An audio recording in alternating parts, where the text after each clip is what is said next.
वो हमेशा स्कूलों को बंद कराने का काम करती थी। शिक्षक की बहाली ना हो उनका काम करती थी। अल्पसंख्यक विद्यालयों में शिक्षकों की बहाली को रोक लगा देते थे। कितने हजारों स्कूल को उन्होंने बंद करवाया है।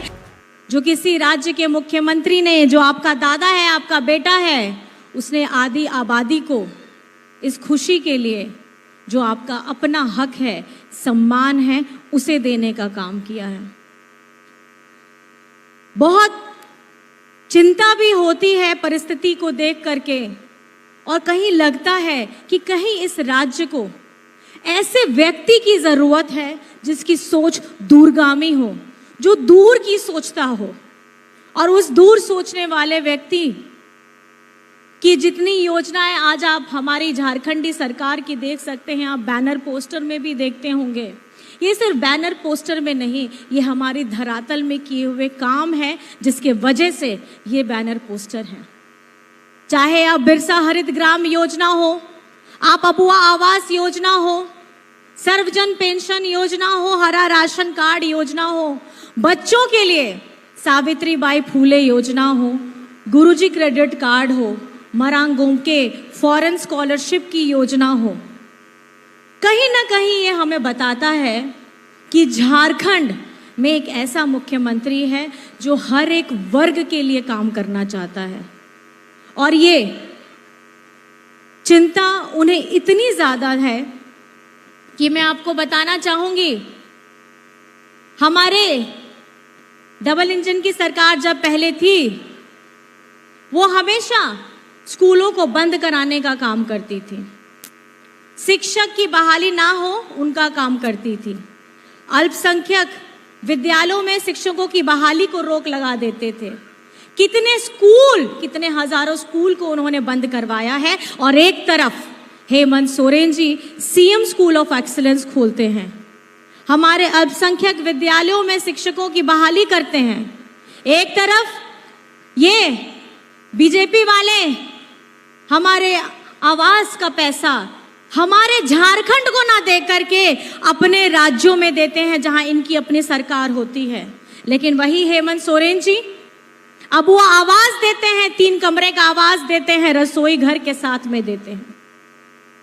एक तरफ में हमारी केंद्र सरकार हमारे किसानों के ऊपर में गोलियां दागती हैं।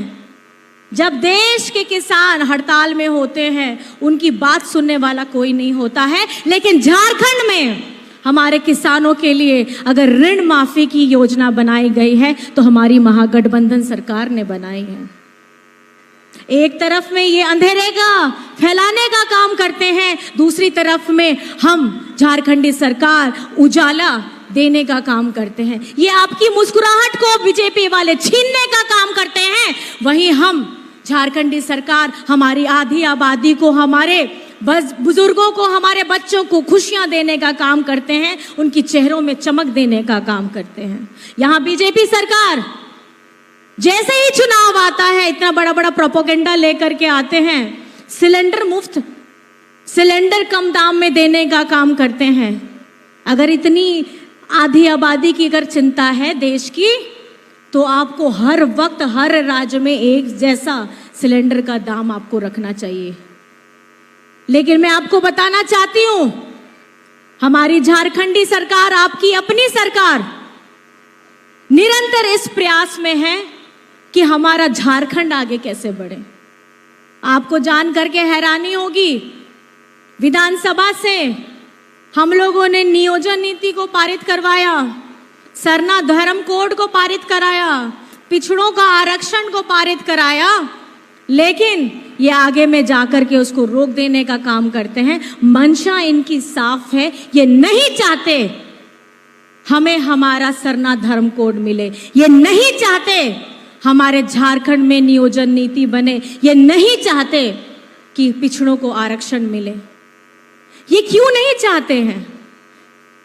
ये चाहते हैं कि झारखंड के लोग का शोषण हम तरीके से करें। झारखंड का अगर धरती का अंदर में जो खजाना है वो निकालेंगे और और अपने राज्यों में जाकर के उसको चमकाएंगे। लेकिन झारखंड के लोगों को उनके हिस्से का पैसा 1,36,000 करोड़ छोटी मोटी रकम नहीं है, 1,000 लाख करोड़ नहीं, 1,36,000 करोड़। शून्य गिनिएगा ना तो 10 शून्य होता है उसमें। इतना पैसा ये है किसका? ये आपका पैसा है, आप लोगों का पैसा है। हमारे बुजुर्गों को पेंशन दिया जा सकता है, हमारी बच्चियों को अच्छी शिक्षा दी जा सकती है, अच्छे अस्पताल खुल सकते हैं, विद्यालय खुल सकते हैं, लेकिन ये नहीं चाहते कि झारखंड आगे बढ़े, क्योंकि इन्हें अपने 1-2 राज्य को ही देश में आगे बढ़ाना है।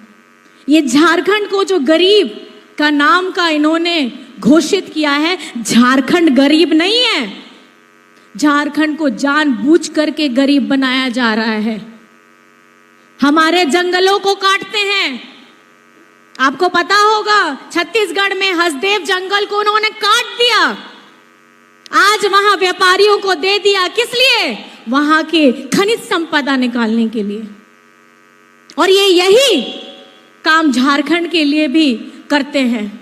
बचाना होगा, हमें अपने जंगलों को बचाना होगा उसी तरीके से जिस तरीके से नेतरहाट में फील्ड फायरिंग रेंज में दादा ने जिस तरीके से बताया, कितने वर्षों तक लोग अपनी लड़ाई लड़ रहे थे, लेकिन रुकवाने का अगर काम किया है तो वो हेमंत सोरेन ने किया है, क्योंकि उनकी मंशा साफ है।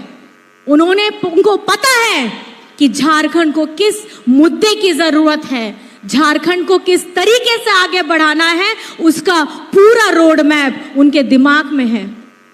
लेकिन आपको मैं ये बताना चाहूंगी, अभी कुछ दिन में बहुत लोग आएंगे, दिग्भ्रमित करेंगे, जाति के नाम पे करेंगे, धर्म के नाम पे करेंगे, लेकिन ऐसे लोगों को से आपको सचेत रहना है।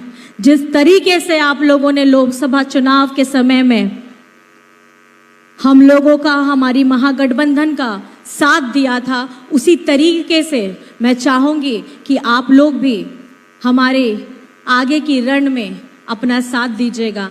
आप अपना साथ दीजिएगा। माताएं, बहनें, भाई, दादा, आप लोगों से मैं पूछ रही हूं, आप लोग साथ दीजिएगा हेमंत सोरेन जी का? दीजिएगा सब लोग? अपना हाथ, दोनों हाथ उठा के बताइए कि आप लोग साथ दीजिएगा, अपना साथ दीजिएगा। जय झारखंड, जय झारखंड। ये हुंकार, ये गूंज हमारे विरोधियों को पता होना चाहिए कि अगर आप हमारी योजनाओं में पीआईएल करते हैं, हमारी नीतियों को अगर पीआईएल करिएगा, तो आपको सचेत हो जाना चाहिए। इस बार आधी आबादी के साथ हमारी झारखंड की पूरी आवाम लड़ने के लिए तैयार है, अपना हक का पैसा आपसे लेने के लिए तैयार है, चाहे वो मनरेगा का करोड़ों करोड़ रुपया क्यों ना हो और हमारा 1,36,000 करोड़ रुपया क्यों ना हो। ये लड़ाई निरंतर जारी रहेगी। ये बाहर से लोग आते हैं, इन्हें आपको पता होगा बहुत सारे मुख्यमंत्री आ रहे हैं, केंद्र मंत्री आ रहे हैं, इन्हें झारखंड के बारे में कुछ पता नहीं है। ये तब आते हैं जब चुनाव का समय समीप आता है और बरगलाने का काम करते हैं। इनसे पूछना चाहिए, और आप लोग अगर आएंगे तो जरूर पूछिएगा। हम अपनी भाषा, कुड़ुक भाषा को संविधान की 8वीं अनुसूची में लाने के लिए पत्र पे पत्र लिखते हैं, ये जवाब हमें क्यों नहीं देते हैं? अगर आज इस मौके